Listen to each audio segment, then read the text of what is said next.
Hey, Radioheads. Anita and Caro spent last week in San Francisco blessing the halls of the Game Developers Conference with their Instagram weirdness and just their presence on the conference floor. So in the episode you're about to listen to, they're going to tell you all about the great games they played, the panels they saw, and the cool people they talked to. What you will not hear is me, because I was not invited to the Game Developers Conference. Well, I was, but I didn't feel like going. So anyway, if you're a drip backer and you are desperate to hear me crack wise this week about some random shit, or maybe take some listener questions, cue up the bonus track, which I will be tackling solo because Anita handed me the reins for no good reason. If you're not a backer yet and you want to get into this bonus, and I'm honestly not sure why you would, but you do you, head over to d.rip/FemFreak and sign up now. And now, on with the show.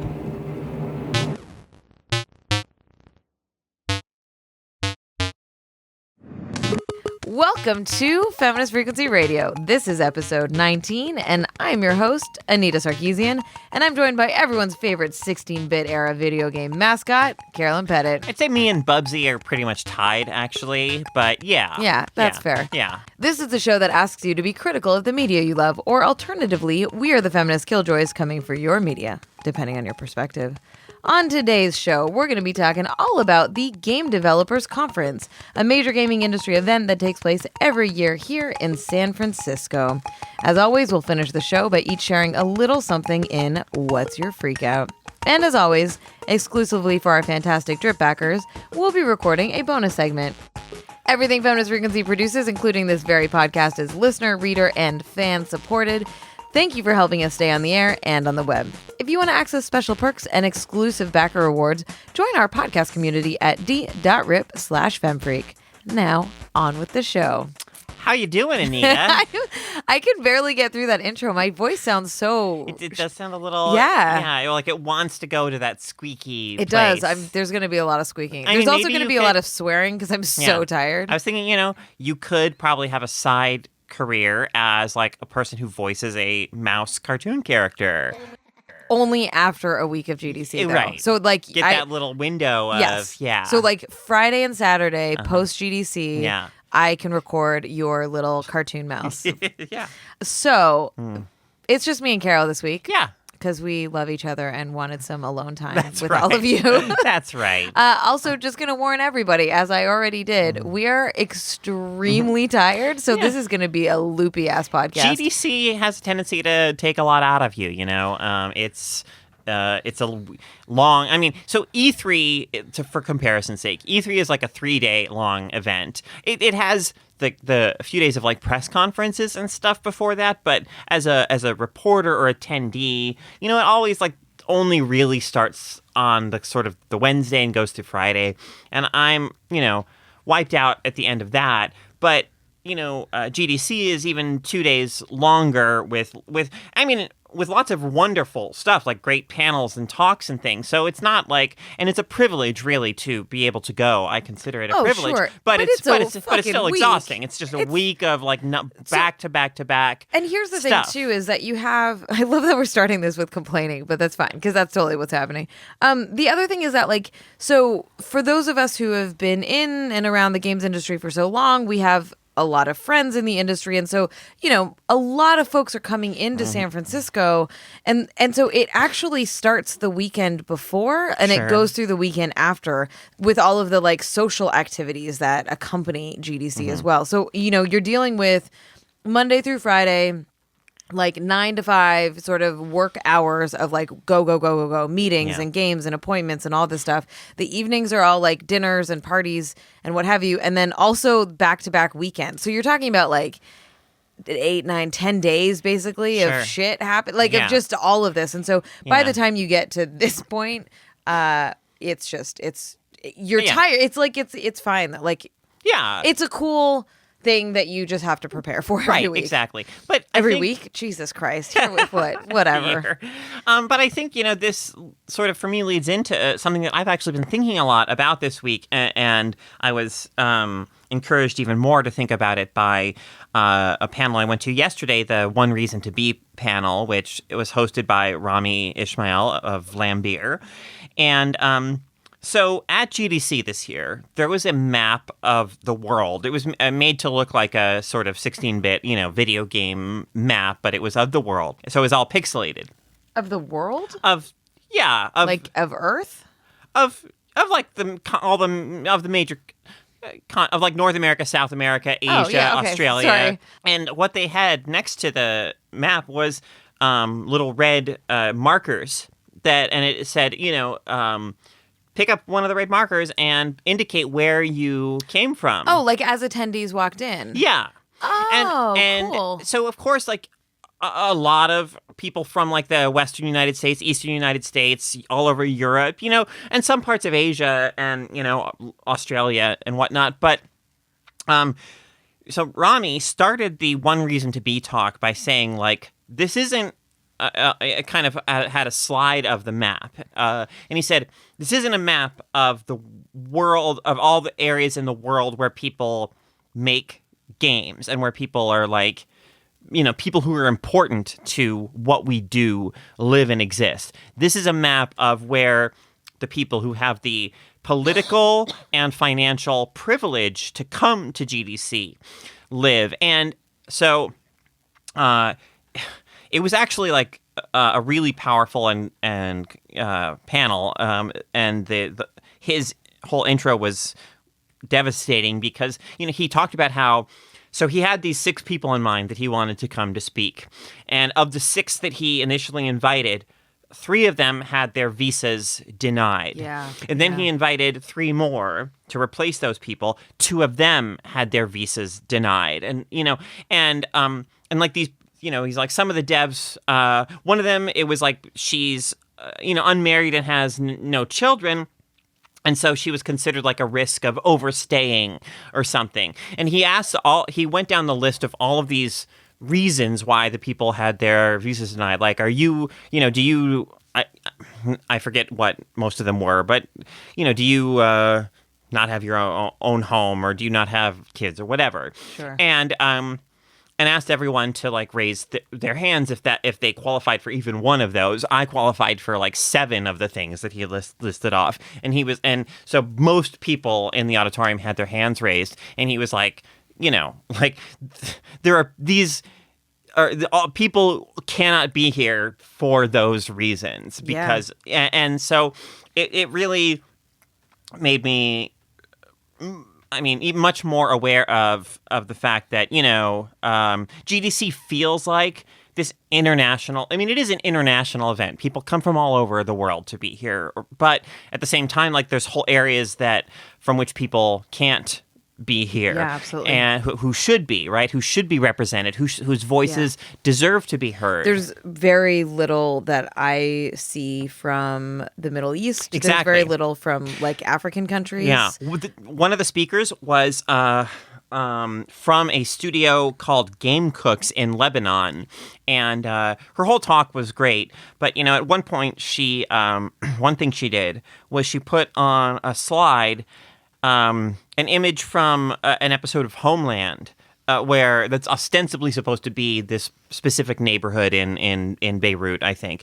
And it was like, it looked like a Call of Duty level set in the Middle East or something, right? It's just like men with like machine guns in this kind of rundown urban area or whatever. And then she showed the image of what the neighborhood actually looks like, and it doesn't look like that at all. I mean, it's just people, families, people going about like enjoying the day, the marketplace, the businesses, everything.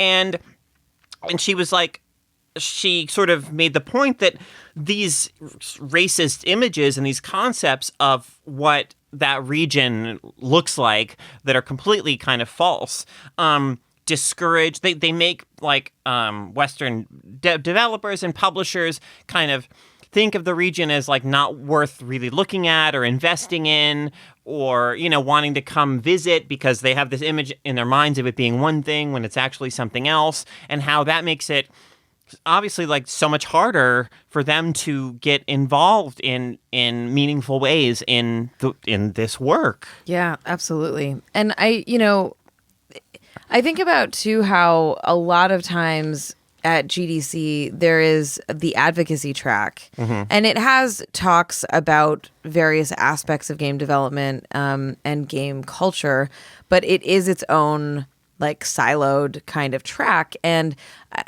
they've had it for several years now, and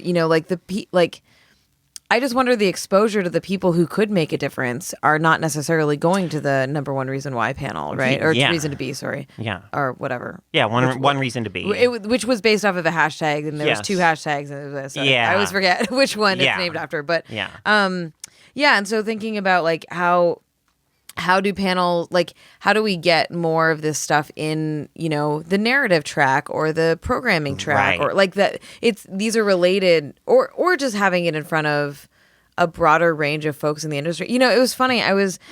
We are seeing an improvement in the representations in games as a whole. Not every game, not every whatever, but we've seen that. And I had this moment where I'm like, how much should I say about this? So I met someone who had worked on a game that I had critiqued, and he worked on the animation rig for a hyper-sexualized female character and the walk animations, and whatever. He friends with friends, and it was like, hey, blah blah blah. Never like when I was like, oh shit, you did that, right? Like I just kind of said a smart ass remark, and he's like, what's wrong with it? Like he literally was just like, he hadn't been exposed to the criticism. No, and that's what's funny. So I'm not like, hey, how dare you not have heard of my work? But there is this sense of every now and again I meet people who just completely had completely missed the massive cultural, not revolution. What's a smaller word for revolution, right?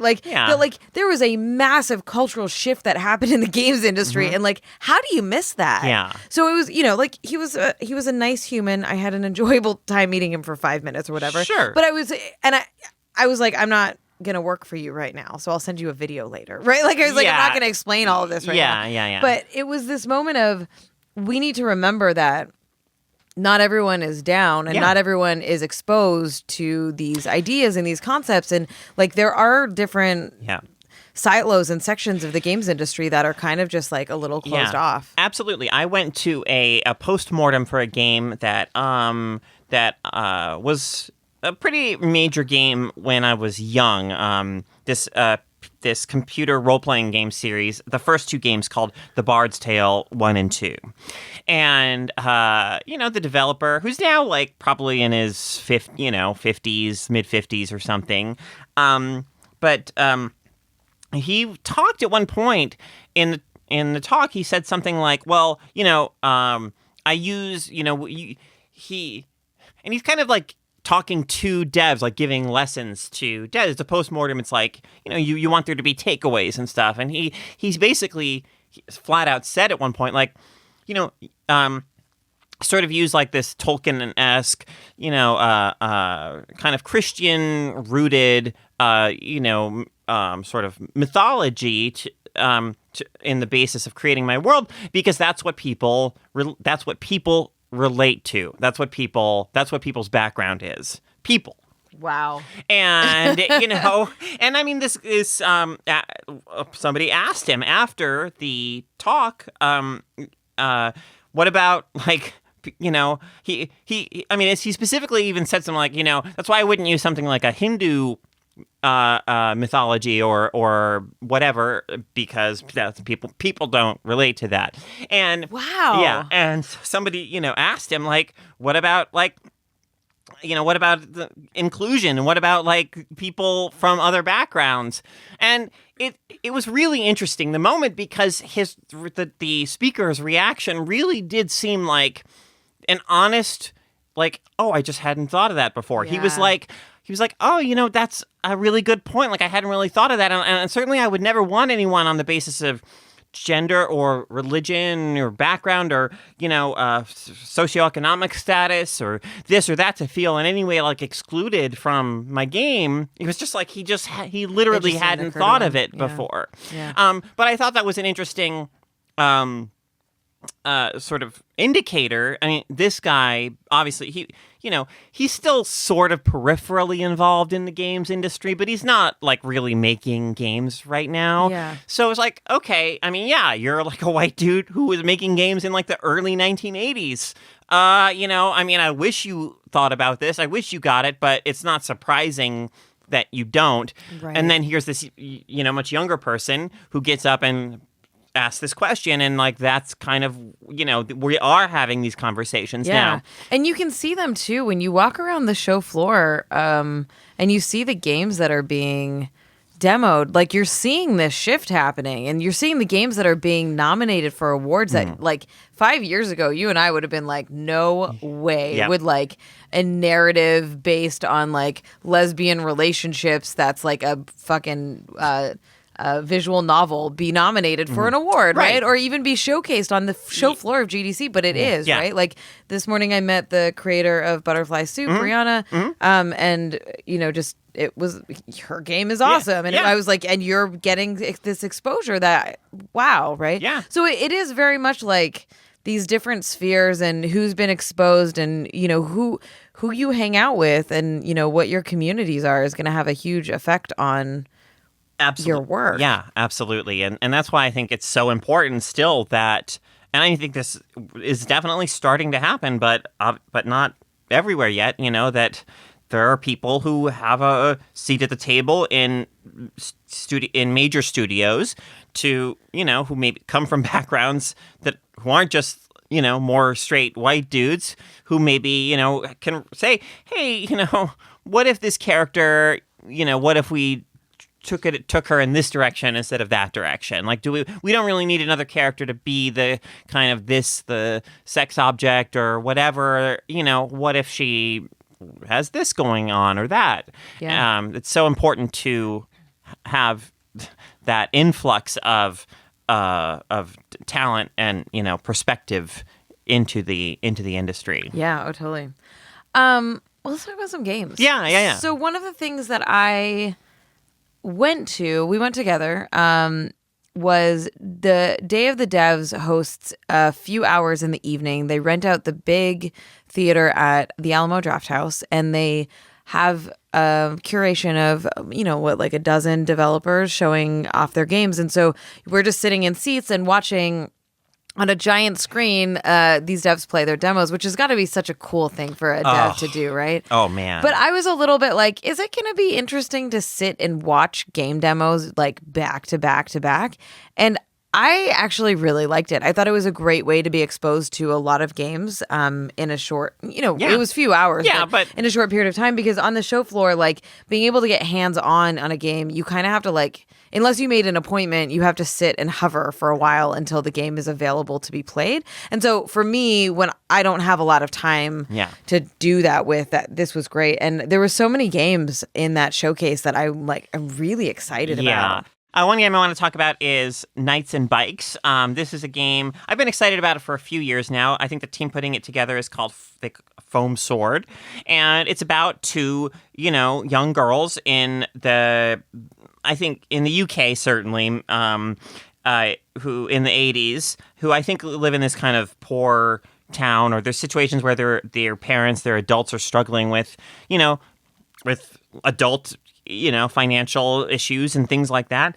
But these two young girls, they play together and they go on these imaginative adventures that they obviously kind of construct in their heads and enjoy together, where they are these heroes just going on an epic quest. And so it's so, and so in the game, you see them as in the real world, right? You see them riding their bikes and everything around, but there will be these little touches that kind of hint at their imaginative projections. There will be lines indicating a castle,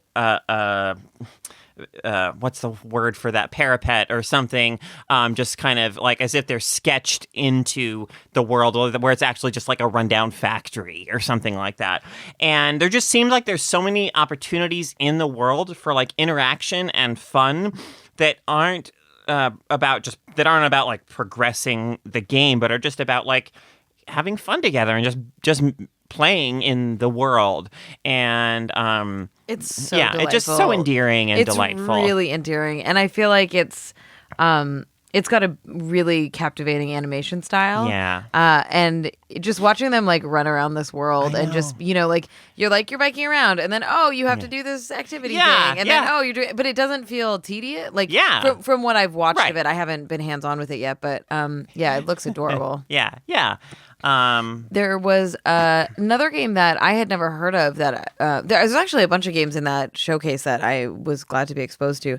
So there's one called Dead Static Drive by Team Fan Club. They're Australian, I believe. And they describe it as Grand Theft Auto meets Cthulhu. So he's actually said like Grand Theft Cthulhu. Grand Theft Cthulhu. Yeah. So it's a really slick animation or like design aesthetic. And I think the premise, if I remember correctly, is you're on a road trip and it takes place over 3 weeks. Some like limited amount of days ahead of you. And so it's survival based, so you have to do things that you have to do on road trips. So you have like I have to pee meter, right? Exactly. Right? Yeah. You have I need food and I need rest. So you are what I forget what so.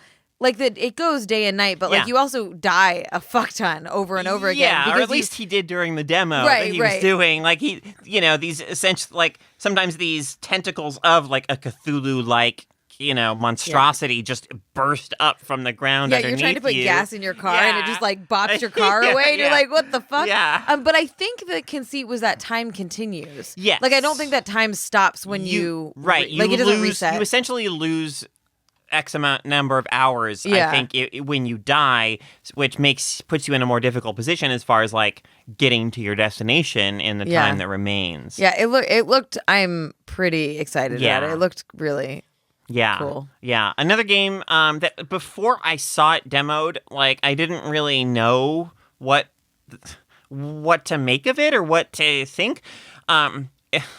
It's called Untitled Goose Game. Oh my god, this is the best. Yeah, like I mean, so this game is just so hilarious. Like you play as a goose and you are essentially just like trying to like make mischief. Like you're just the most. You are an asshole goose. You are an asshole goose. I mean, I said to the I don't remember his name, but I was speaking to somebody who was working on the game and I said, if you're going to pick a kind of animal to be an asshole, like the goose is like the perfect choice. Definitely. Right? And so the goose you just like waddle around, and again the animation is just so funny, and like the waddle is just like so perfect. And there's like this groundskeeper that you just basically fuck with. So like at one point in the demo, the goose like takes a radio or something that the groundskeeper wants, and the goose will like duck under a fence, right? And then the groundskeeper will start walking around the fence to get to the goose, but then the goose will just like duck around under the fence again to go to the other side, and the groundskeeper can't duck under the fence, so then he starts walking around, and you can just go back and forth, and it's like it's one of those things. It's sort of like that Simpsons gag where Sideshow Bob like keeps stepping on the rakes or whatever, and it's like the third or the fourth time it's like not that funny, but it just keeps going to like eighth or ninth time, like, oh, it's fucking hilarious. Like it was like that, like, oh, it just is so funny. And like you can just all the opportunities to like just drag stuff around and just mess around in the world. It just looks so much fun. It looks delightful. Yeah. And I love the name. I know. Like I really hope that like is that I'm not, I don't even know, is that like the name, or are they gonna? I really hope they just keep it Untitled Goose Game, because that was a memorable. It is. It's good. Yeah. All right, so the game that I cannot stop thinking about, like definitely my game of the show if we ever did shit like that, was this game called Kids. We saw this on Tuesday night, and I have not stopped thinking about it since then. Fun fact, the game is called Kids. Yeah. It's by a company called Playables. Yeah. So if you Google Kids Playables game, you're not finding this game. The SEO is so bad. The SEO is so bad, yes. But okay, I still don't totally know how to describe the game. So imagine a tiny little like cutout gingerbread type figure. It's all black and white, and it think of that like Lemmings, right? Where you just have hundreds of these like cutouts of the same kind of character, right? And the characters do different things. So it's an iPad game, and you actually touch the characters to make them do different stuff. So it starts out with them all just like jumping into a big black hole, just like one after the other. Boom, boom, boom, boom, boom, boom, boom. And then you're like, what the fuck is happening? And it's so mesmerizing and captivating. And then it'll cut to a screen where it's like just two. And one of them will say hi, and the other one will say hello, and then one of them will punch the other one. But it's like these little characters, right? So it's really funny, right? Like you laugh at it. And then it'll cut to a scene where you'll have like maybe 10 of them, and you click on them, and when you click on them, one will say that way, and then another one will say that way, and then another one will say no, that way, and point the other direction, and then another one will say no. And then you eventually get them to all say the same direction, and then they walk in that direction. Then another scene is like a huge, massive herd, right? So there's like one character that says, nobody likes me. And then that character walks into the scene, into the herd, and they create this boundary around the character as it's walking through. Yeah, they're like avoiding, it's like there's like a 5-foot radius or 10-foot radius around the character that everyone just always stays out of, right? And it's just so it just keeps going from like these scene to scenes, and then like sometimes they'll just like walk across the screen, and you do these divisions of making them walk different ways, and it's just like herds of these little creatures. There's something about the concentrated power of like just the vast number of these figures. And, when you see them all, for instance, like just charging into this hole in the ground, heedlessly, just like charging. And you're doing it too, because you're tapping on it. And like, so if you imagine a black circle, and then all of these characters are standing around the circle, you tap on them, and they'd all just like dive in. Yeah. So the end of the demo had that scene. They dive into this hole several times. Yeah. But then it had this like kind of like, how would you describe that music? Like a sort of angelic or something, that kind of chorus that like... Yeah, like it felt... like when we stopped watching it, I was like, I feel like I just had a religious experience. And so they dive into the hole, and the next scene is them slowly all falling down the screen from the top, like as if it's raining these characters. And then you tap on them, and they fall faster and faster. And this music is swelling. And just like... The audio direction and the sound effects are done so well. I'm so excited for this fucking game. Yeah. And I've been telling I'm like, it's a game with the little creatures and like lemmings. It's good. You cannot really convey. This is one of those games where somebody really has to see it in motion, I think, to really grasp what it's doing. But and it is saying something about group dynamics and it's very... I was saying cerebral, but I don't think that's the right word. Like there is like quote unquote dialogue. They're like teeny tiny little bits of voice dialogue, but it's not a verbal experience. But it is deeply narrative in this like existential sort of way. Exactly. Yeah. It's really good. It's good. Apparently, they made another game called Plug and Play that wait. Am I confusing people? I'm like, I have way too much game stuff in my head. I think that they made a game called Plug and Play that apparently everyone's like, if you think this is good, you have to check that game out. Cool.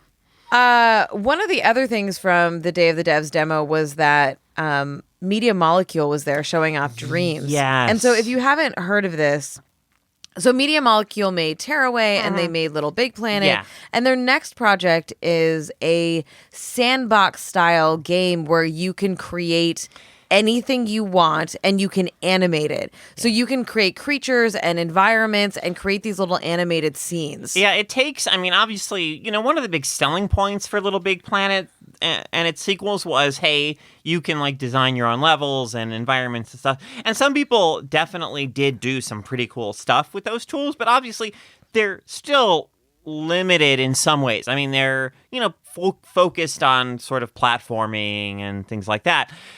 Dreams looks like a full-fledged like game creation engine almost. Like it really seems like extraordinarily full featured. Yeah. So they came on stage at the very end of all the demos and was just like, oh, we're just gonna mess around and show some things.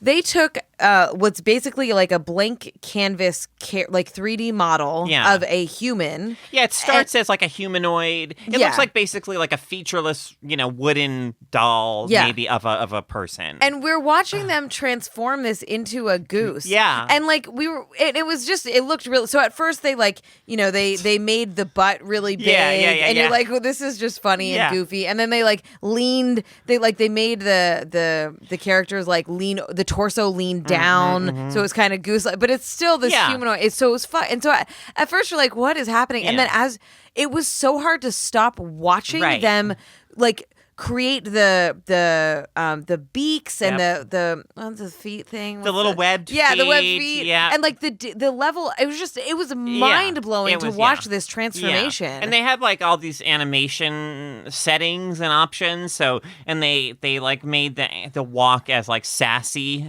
quote unquote sassy as possible to give the goose like again like a kind of waddle and everything. And I mean what people can do with this tool/game obviously is just amazing. It's and when you're watching incredible. people who know what they're doing, just watching the process of that creation can be really entertaining in itself. Yeah, absolutely. So the Day of the Devs booth and the Day of the Devs show was really, really cool. If you are someone that is ever around GDC, I recommend going to check out the screening because it's a really cool experience. Absolutely. Yeah. Let's talk maybe a little bit about the alt-control GDC area. Yes. So alt-control GDC is an area that they have at GDC every year where people come with games where they're using unusual, or really innovative kind of control schemes in some way or another. Like I think it's hardware based. Yeah. Stuff. Like it's like hardware hacks and stuff like that. So like a year or two ago, there was a game that you played. It was like using an actual old television set. Oh, and yeah, you'd like, Jerry Bell. Yeah. You like hit the side of the TV to kind of remember, like if you depending on how old you are, like old TVs you would like whack them a couple times to get the picture to show up properly. Right. So they used that as a mechanic on an actual TV, like they built in a sensor. Yeah, it was cool. So one game that Anita and I played this year was called Grave Call.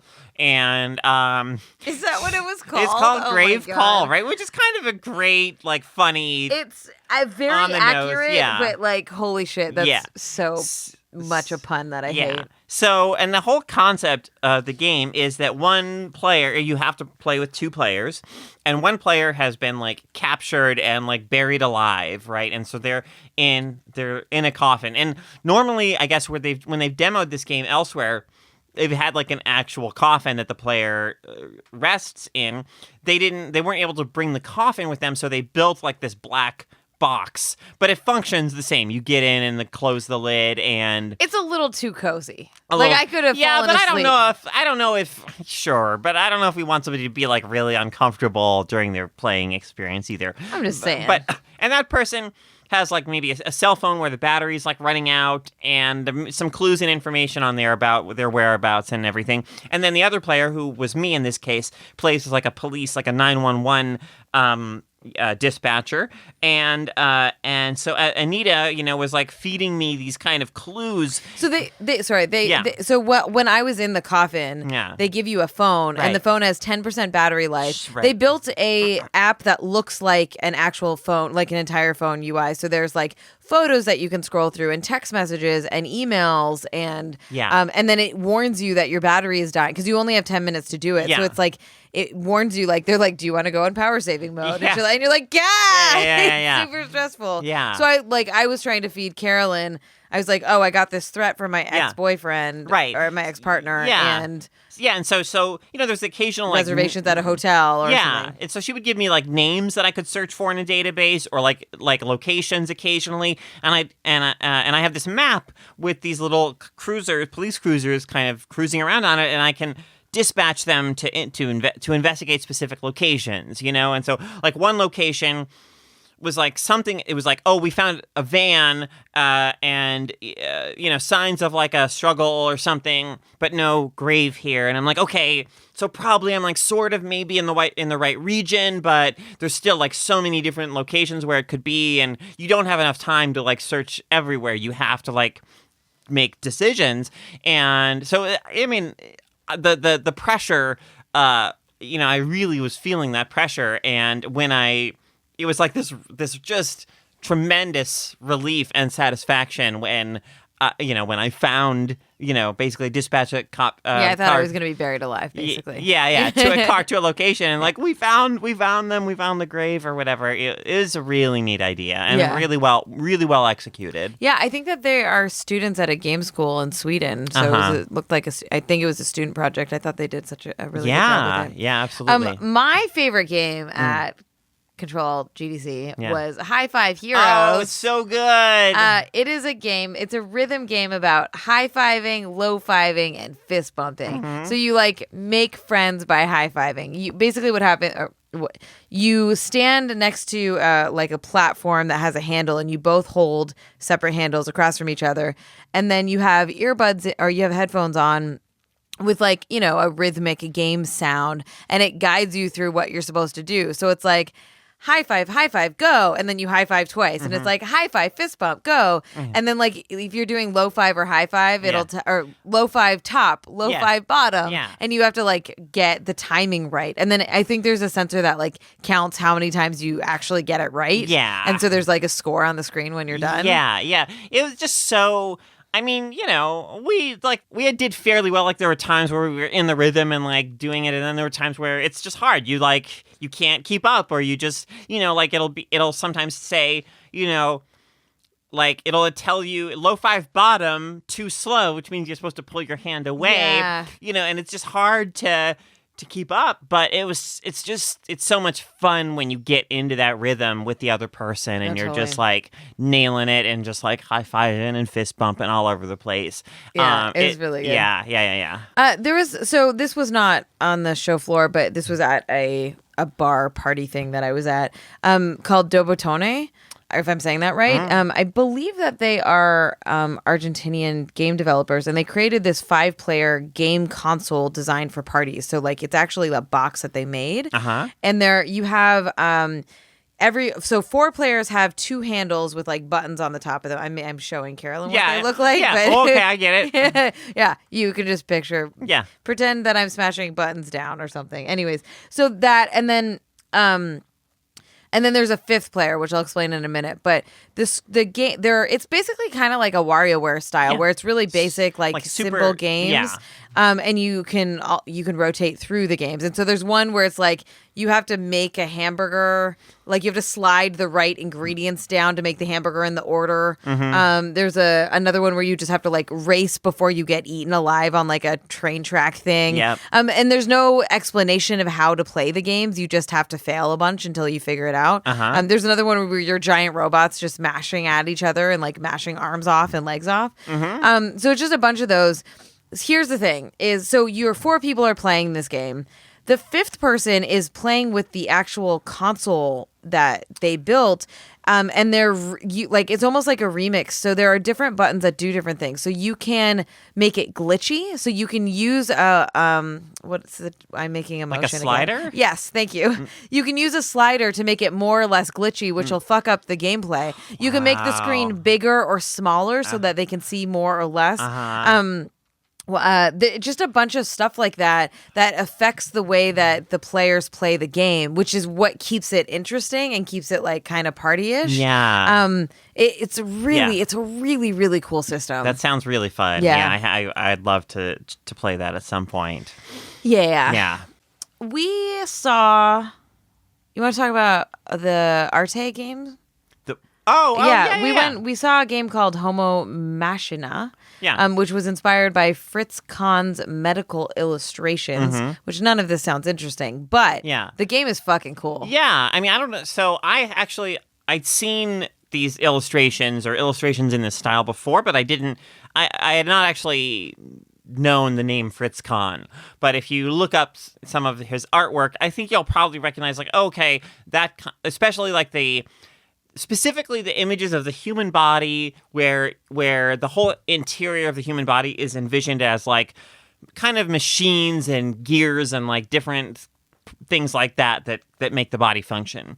And so in this game, the idea is that you are managing this person's body, and so the section we played was like the early, like waking the person up and stuff like that, and so like for instance, there's a section where, and so one of the first things you have to do is like the nose is like clogged from just all the dust and junk that the person inhaled while they're sleeping, presumably.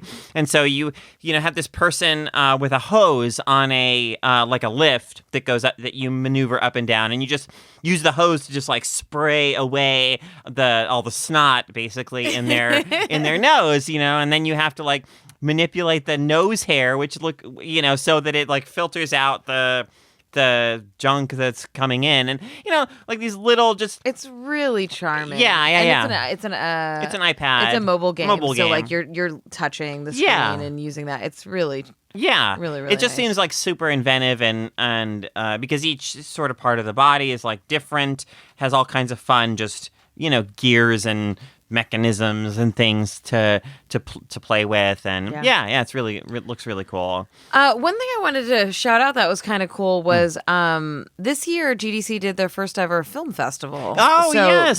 They attached not attached, but they added this film festival where they curated a list of and brought in a bunch of filmmakers who are doing film work around games. Obviously, I don't know why I had to explain all of that. Okay. Anyways, our friends do run Area 5, have a series called Outerlands that they've been working on for several years now to do documentary series about like the lives behind games, right? Like the human interest stories. And so they were showing, we went to a screening of that. They were showing some of those. One of the episodes is about me and making tropes and stuff, which was kind of cool to see. Yeah. And so, I hope that they do the film festival again next year. Yeah. I love that idea. Me too. And I'd encourage it. I mean, I don't know if they're available anywhere yet for like non-backers, people who didn't back the original Kickstarter. Yeah, you can still back it. Oh, you can? Yeah. Okay. So if you're like interested in games history the way that I am, there's the 2 episodes that are out already. One is about well, they're not. They're out to backers. They're out to backers. I think there's like a handful of episodes that are out to backers right now. Okay, well, 2 of the episodes that are out to backers are one is about these 2 guys, Frank Cifaldi and Micah, who do all these like game preservation efforts. They try to save games before they're like lost to time, and it's one thing in this game in this episode is you see these games that never were released, that never came to fruition. And so for instance, like I get a big kick out of, there's a game that a developer called Sunsoft was making, which originally was supposed to be a Superman game. Oh man, this game. But they didn't, and they use like the John Williams like Superman theme music and everything, which, as I think Frank says in the episode, like they probably never even had the rights to that music, but it's in the game. But then they turned it into like the Sunman, and it's just like this, and they even say like this game's not very good. But it's still like interesting and important to kind of preserve this stuff. And watching the process of them, like sort of really quickly trying to save all of these like floppy disks and stuff and like source code that will vanish if they don't, right? Yeah. And the other episode that they showed at the film festival is the final interview with Ralph Baer, who is considered to be essentially the inventor of video games. He was in his 90s when the interview was filmed. He's since passed. But he relates this little anecdote of he'll meet people and 2 people on the street or whatever, and one of them introducing Ralph to the other person will say, "Oh, Ralph, invented video games, and the person will ask, oh, really? What game did you invent? Hoping it'll be some game that from their childhood or some game that they love or that they're familiar with. But he's like, no, I invented the concept, and people don't know what to do with that. Like, they don't think of video games as being a thing that was like invented by a person, but it really was. And so just seeing this man who, I mean, it's still, in the episode, you still see like him kind of innovating and tinkering with things. Like he has like Duck Hunt on an NES, but you play it by throwing a ball at the screen to like hit the ducks, just stuff like that. Like, he was still kind of just creating and messing around and like trying new things, even through the end of his life. It's just a really kind of just fast. I think, again, like, if you care at all like about video game history the way that I do, absolutely like seek these episodes out. Yeah. They're just so first they're beautifully shot, like and they're just so full of wonderful information and stories and everything. Yeah. One thing that I don't have enough to talk about, but I want to at least bring up is that this year there were a lot of pins and stickers being passed around that said labor makes games. Mm-hmm. And so I think that there are discussions happening around unionizing the video game industry and recognizing the labor of that work and like some unpaid labor of that work. I think that there was a meeting or like there was a session, like a panel, like a talk, a meeting at GDC, and I wasn't there, and I don't really feel well-versed or well-qualified enough to speak to it knowledgeably, but from my understanding, the IGDA representative at the meeting kind of kept throwing out all these like sort of hypothetical, scenarios and things as reasons to sort of not, to kind of discourage the idea of unionizing. And a lot of people were really frustrated with that, I think. Yeah. And there are people who fear repercussions, right? Just for like speaking. This is not a new experience. In terms of union busting and all that kind of stuff. Exactly. Yeah, but I'm pretty excited about it. Yeah, I'm curious to see. What happens with it. I think there's I follow the like main Twitter account for it. I want to say it's Game Developers Unite. We'll link it in the info. Yeah, well, we will. Because I think it's important to follow and support this discussion and this movement. Yeah.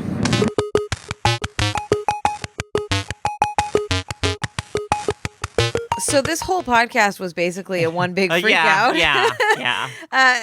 Before we started recording, I was like, Carolyn, I have any freak outs that aren't games because it's all we did. But let's move on to what's your freak out. All right. After that, do you have something? Yeah. All right. I mean, so let me say that I'm literally freaking out in the negative sense of, oh shit, this is like really fucking bad. I am freaking the fuck out about the fact that John Bolton has been pegged as National Security Advisor. John Bolton is a extremely hawkish political figure. He has essentially said things like, well, it's possible that North Korea has like nuclear weapons that they could fire at us. We don't have the intelligence. We don't know for certain. So let's like preemptively basically bomb them back to the Stone Age. And Jesus. And like at a speech to a conservative group, in I think 2016 or something, in the recent past, he was talking about he was mentioning talking about an actual Muslim country and its king, right? So he's like, and then he said so he names like that country and its king, and then he's like, unlike so it was Barack Obama was president at the time, and he's like, unlike our Muslim king, So like a complete God. like racist. I don't know why I'm acting surprised, even a little bit. Like a total racist warmonger Jesus. who, the idea of him as like national security advisor, it's fucking terrifying. So, anyway, like that's sort of very tangential actually to my actual freak out. But, I think I was like, Are you doing multiple freakouts so that I don't have to do one? They're sort of in my mind. They're like related, even though they're not really related. So after, yesterday, I think I was just, GDC had been a long week already, and this news, whatever, I just was not feeling great. And, I've been thinking for a while about buying Skyrim on Switch, even though I've played it a bunch before. Skyrim's on Switch? Yeah. Holy shit. Yeah. And so I bought it, and, I don't think Skyrim is the best game or anything. Like, it's not, even among like open world RPGs, I'm more of like a Witcher 3 person than a Skyrim person. I have a whole bunch of problems with The Witcher 3, but like it has like fleshed out relationships and like, interesting storylines and things like that. Skyrim is more of just like this big playground. It has a story, but it's not like involving in any real way. It's just like, but just something about being able to like escape into that world felt really pleasant at the time, and honestly, like I'm so impressed with how this game runs on Switch. Like it's beautiful, cool. It looks amazing. It runs well, like even in handheld mode, and like so yeah, like obviously. We know the Switch can do like incredible things. Breath of the Wild was a very extraordinary achievement in its own right. But Skyrim is a more sort of quote unquote realistic looking world in terms of just and so to see it running really well on Switch is still impressive, even though the game itself is like 5 years old. And yeah, so Nice. so I'm having fun with that. Oh, that's awesome. Yeah. I'm going to talk about... okay. One of the events at GDC is a thing called karaoke. Oh, yeah. Karaoke is karaoke where all the songs have been rewritten to be about video games. It is fucking delightful. I will say, too, that one of the... So just to be clear, like, their popular songs are, like, known songs, Yes. but with the words, the lyrics replaced. So, for example, one of the ones that was super memorable last night is, one of the bartenders working at the venue was like, oh, I get what this is.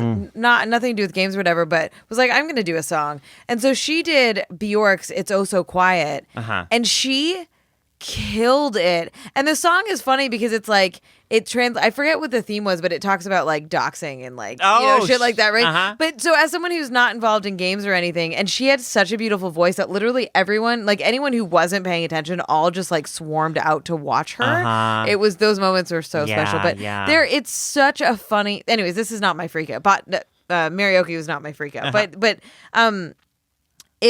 it's a really, really cool thing that is funny, and like it's always a good crowd and it's good people that run it. And like the songs, some of the song lyrics are better than other song lyrics, right? It's almost like points for trying to like rewrite whatever song to make it about. I'm trying to remember. The Mario Kart one is really, really good, and I'm trying to remember what the song was to it. But anyways, I'll share that another time. But so usually they just do it at a karaoke bar, but this year it was they got a sponsor, which is Caffeine. It's a new streaming service. And they got a bigger venue, and they also invited the folks who run Botnik to do a sort of live Botnik thing. I've talked about Botnik on the podcast before. It is predictive keyboards that are trained to specific texts. So I talked about the Harry Potter chapter that got passed around recently.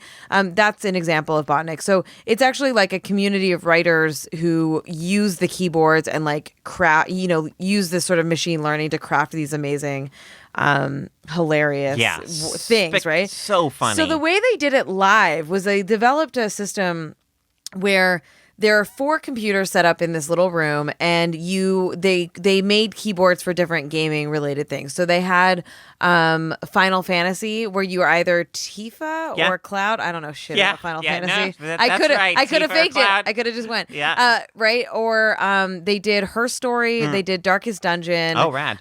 They did Metacritic comments. Oh shit. And they did Nintendo Direct. Okay. And so as you do them, there's someone in the room who will pull the best sentences out and put them on the screen. And they have videos. Okay. So like it looks like it's like a closed caption of Her Story or Nintendo Direct my or whatever, God. right? When they Oh my put it up, God. or of the game. So there's some really good ones. Oh. And one of the ones I quickly took a snapshot of was it's from a Nintendo Direct press conference, and it said, Nintendo switched to the good gameplay, and now Kirby isn't coming soon or even ever. Oh, poor Kirby. I know. And I was like, this is fucking hilarious, and I'm so sad because Kirby's my favorite. Yeah. But it's that kind of shit that's just, it's hilarious. Oh, it's so good. And so they had that projected up, and Yeah. it was a really fun time. Oh, that sounds great. Yeah, so I did have a freak out after all. Yeah. All right, y'all. That is our show. We hope you enjoyed it. You can catch us back here every single Wednesday. Next week, at least one of us will be talking about Steven Spielberg's film adaptation of Ready Player One. And by one of us, that means Caro. We couldn't make this podcast happen without our generous backers on Drip. Drip is Kickstarter's brand new subscription-based crowdfunding platform. Help us keep bringing this podcast to you every single week by joining the Feminist Frequency community. We've got some great rewards for you, so pitch in now at d.rip/femfreak. If you're enjoying the show, we have a small favor to ask. Please leave us a review on iTunes or wherever you're getting this podcast. It really helps us spread the word about our show. And, you know, when you're hanging out at a games convention, doing the party, doing the karaoke, just be like, yo, I heard about this cool podcast called Feminist Frequency Radio. You can check out all our work and our other podcasts at feministfrequency.com, and be sure to follow us on Twitter at FemFreak to stay up to date on all the news. If you would like to see Carolyn's constant retweets of Call Me By Your Name, you can find her at Carolyn Michelle. I'm at Anita Sarkeesian, and our producer is Phil Circus, who also composed our theme music. We'll talk to y'all next week. Later.